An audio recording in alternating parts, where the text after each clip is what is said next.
ആദ്യമായിട്ടല്ല. മുരളി മനോഹർ ജോഷി അലഹബാദ് സർവകലാശാലയിലെ physics അധ്യാപകനായിരുന്നു. Physics അധ്യാപകനായിരുന്നു എന്ന് മാത്രമല്ല, ഫിസിക്സിൽ ഡോക്ടറേറ്റ് നേടിയ ആളുമായിരുന്നു. അദ്ദേഹം മന്ത്രിയായിരിക്കുമ്പോൾ തന്നെ അവിടെ പോയി ക്ലാസ് എടുക്കുന്നതിനോടൊപ്പം തന്നെ ആദ്യമായി ജ്യോതിഷവും ജ്യോത്സ്യവും പഠന പദ്ധതി ഉൾപ്പെടുത്തിയതും ഫിസിക്സിൽ ഡോക്ടറേറ്റ് കിട്ടി ഫിസിക്സ് പഠിപ്പിച്ചിരുന്ന മുരളി മനോഹർ ജോഷിയായിരുന്നു. ഇന്നിപ്പോൾ മറ്റൊരു ശാസ്ത്ര സാങ്കേതിക സ്ഥാപനത്തിലെ പ്രൊഫസറായ ഡോക്ടർ ഷൈജ ആണ്ടവന് ഗോഡ്സേയിൽ അഭിമാനിക്കുന്നു. രാജ്യത്തെ സേവിച്ചതിന്, രാജ്യത്തെ രക്ഷിച്ചതിനെന്ന് പറയുമ്പോൾ ഗാന്ധിയെ കൊന്നതിനകത്തുള്ള ഉന്മാദം ഇപ്പോഴും അവസാനിക്കുന്നില്ല പ്രത്യയശാസ്ത്രത്തെ പിൻപറ്റുന്നവർക്ക്. അല്ല, അവിടെ നികേഷ് പറഞ്ഞൊരു പ്രശ്നമുണ്ട്. അതായത് ഈ ഷൈജ ആണ്ടവൻ എന്ന് പറയുന്ന ഒരു ഒറ്റപ്പെട്ട സംഭവമല്ല. അത് കേരളത്തിൽ അത് സംഭവിക്കുന്നത് ഇപ്പം നിങ്ങൾക്ക് എല്ലാ സമയത്തും നിങ്ങളുടേതായ നിലപാടുകൾ തുറന്നു പറയാൻ കഴിയണമെന്നില്ല.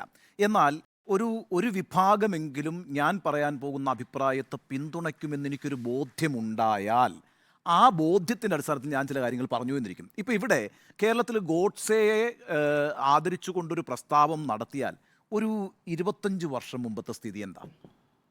ഒരു പക്ഷേ അവർക്ക് പുറത്തിറങ്ങാൻ കഴിയാത്തൊരു സാഹചര്യമായിരിക്കും, ആളുകൾ കല്ലെറിയുന്നൊരു സാഹചര്യമായിരിക്കും.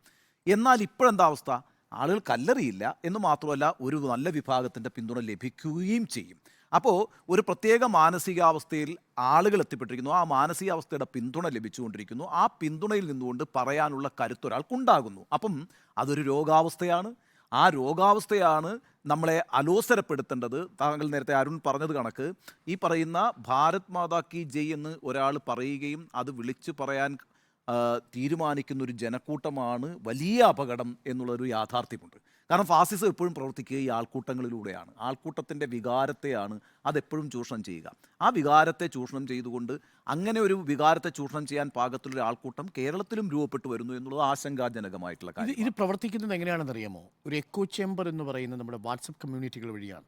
ചരിത്രവിരുദ്ധത, ശാസ്ത്രവിരുദ്ധത നിരന്തരം ഇതിൽ പ്രവഹിപ്പിച്ചുകൊണ്ടേയിരിക്കും. വെളിച്ചമോ ശാസ്ത്രമോ വിവേകത്തിൻ്റെയോ ഒരു കീറ് വെളിച്ചമില്ലാതിരിക്കുന്ന ഈ ഇരുണ്ട എക്കോ ചേംബറുകളിലാണ് ഇവരെ പിന്തുണയ്ക്കുന്ന ഈ ആളുകൾ കൈ ഉയർത്തുന്നത്, അവർ ജീവിക്കുന്നത്. അവർക്ക് ഭാരത് മാതാ കി ജയ് എന്ന് കേൾക്കുമ്പോൾ സ്വാതന്ത്ര്യ സമരത്തിൽ പങ്കെടുക്കാത്ത ഒരു പ്രസ്ഥാനത്തിൻ്റെ ഭാഗമായി നിൽക്കുന്നയാളാണ് വിളിച്ചതെന്നുള്ള ചരിത്രബോധമില്ല. ഞാൻ വിളിക്കേണ്ടത് ഈ ഭാരത് മാതാ കി ജയ്ക്കൊപ്പം ഇന്ത്യൻ ഭരണഘടനയെ ഉയർത്തിപ്പിടിക്കണമെന്നുള്ള രാഷ്ട്രീയ ബോധ്യമോ ചരിത്രബോധമോ സാമൂഹിക ശാസ്ത്രബോധമോ ഇല്ലാത്തവരായി അവർ പരിണമിക്കുന്നു എന്നതാണ് ആൾക്കൂട്ടം എന്ന പദപ്രയോഗം. അതാണ് ഈ RSS എന്തുകൊണ്ടാണ് ഈ പറഞ്ഞ സ്വാതന്ത്ര്യ സമരത്തിൽ പങ്കാളിയാകാതിരുന്നത്?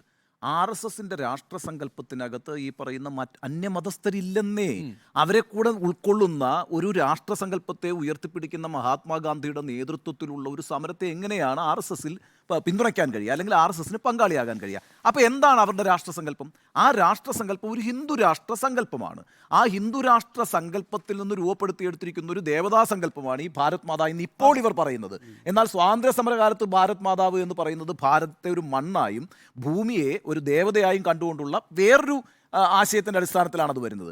ഇവിടെ ഇവർ ഈ പറഞ്ഞുകൊണ്ടിരിക്കുന്ന ഒരു ഹൈന്ദവ ദിവ്യമായ ഒരു വിഗ്രഹത്തെയാണ് ഉയർത്തിപ്പിടിക്കുന്നത്. അപ്പോൾ ആ ഒരു രാഷ്ട്രസങ്കല്പത്തിൻ്റെ അടിസ്ഥാനത്തിലാണ് ഈ ഭാരത് മാതാ കി ജയ് എന്ന് വിളിക്കാൻ പറയുന്നത്. ഭാരത് മാതാ കി ജയ് എന്ന ആളുകൾ വിളിക്കുന്നത് ഈ പറയുന്ന എല്ലാവരെയും ഉൾക്കൊള്ളുകയും നല്ല എന്താ പറയുക, ഒരു ഹാർമോണിയസ് ആയ ഒരു സൊസൈറ്റിക്ക് വേണ്ടിയിട്ടാണെങ്കിൽ കുഴപ്പമില്ല, തകരാറില്ല. നിങ്ങൾ ഭൂമിയെ ദേവതയായിട്ട് കാണുകയോ അതിനൊരു വിഗ്രഹ രൂപത്തിൽ കാണുകയോ ഒക്കെ ചെയ്തുകൊള്ളൂ, നിങ്ങൾ വിളിച്ചുകൊള്ളൂ. പക്ഷേ ഇൻക്ലൂസീവ് അല്ലാത്ത ആളുകളെ അകറ്റിക്കളയുന്ന അഥവാ ഭൂരിപക്ഷാധികാരം വെച്ച് ന്യൂനപക്ഷത്തെ അടിച്ചമർത്തുന്ന ഒരു രാഷ്ട്രസങ്കല്പം അവതരിപ്പിക്കുകയും ആ രാഷ്ട്രസങ്കല്പത്തിന് അനുഗുണമാകുന്ന രീതിയിൽ നിങ്ങൾ എല്ലാവരും കൂടി നിന്നിട്ട് ഭാരത് മാതാ കി ജയ് എന്ന് മുദ്രാവാക്യം വിളിക്കുകയും ചെയ്യുമെന്ന് പറഞ്ഞാൽ അത് നമ്മളുടെയൊക്കെ വിലപ്പോകില്ല. അത് ഈ പറയുന്ന ഈ മീനാക്ഷി ലേഖിയൊന്നും അങ്ങനെ വലിയ സംഭവമല്ല. മീനാക്ഷി ലേഖിയൊക്കെ ഒരു ചെറിയ ഈ പറയുന്ന ഞാഞ്ഞൂലിനും സിൽക്കാരോ എന്ന് പറയുന്ന ഒരു പാട്ടില്ലേ ഇൻഹരിയർ നഗറിൽ, അല്ലെങ്കിൽ ഉത്തരം താങ്ങുന്ന പല്ലി എന്നൊരു പ്രയോഗമുണ്ട്. അങ്ങനെയൊന്നും തെറ്റിദ്ധരിക്കേണ്ട. മീനാക്ഷി ലേഖിയൊക്കെ വളരെ ചെറിയ ഒരാളാണ് ഈ ഇന്ത്യൻ രാഷ്ട്രീയത്തിൽ. BJP രാഷ്ട്രീയത്തിൽ എനിക്ക് നരേന്ദ്രമോദിക്കൊക്കെ ഒന്നാമത് ഈ അരുണ ഈ പറഞ്ഞ കണക്ക് ഈ പൂർണ്ണമായ ക്യാബിനറ്റ് എന്ന് പറയുന്നത് വളരെ റെയറായിട്ട് കൂടുന്നൊരു പരിപാടിയാണ്. ഈ സഹമന്ത്രി ഒന്നും ക്യാബിനറ്റ് തന്നെ കാണുന്നില്ല. കാരണം വെച്ചാൽ ഞാനതിനെ കുറച്ച് കാണുക, അല്ല ഒരു ഭരണ നിർവഹണ രീതിയുടെ സിസ്റ്റമാണ്. ആ സിസ്റ്റത്തിൽ വളരെ വളരെ സാധാരണയായിട്ടുള്ളൊരു ആളാണ്. ആ ആളൊക്കെയാണ് വന്നു നിന്നിട്ട് നിങ്ങളത് വിളിക്കുക ഇല്ലെങ്കിൽ പുറത്തേക്ക് പോകും എന്നൊക്കെ പറയുന്നത് എന്തടിസ്ഥാനത്തിലാണെന്ന് എനിക്ക് മനസ്സിലാവും.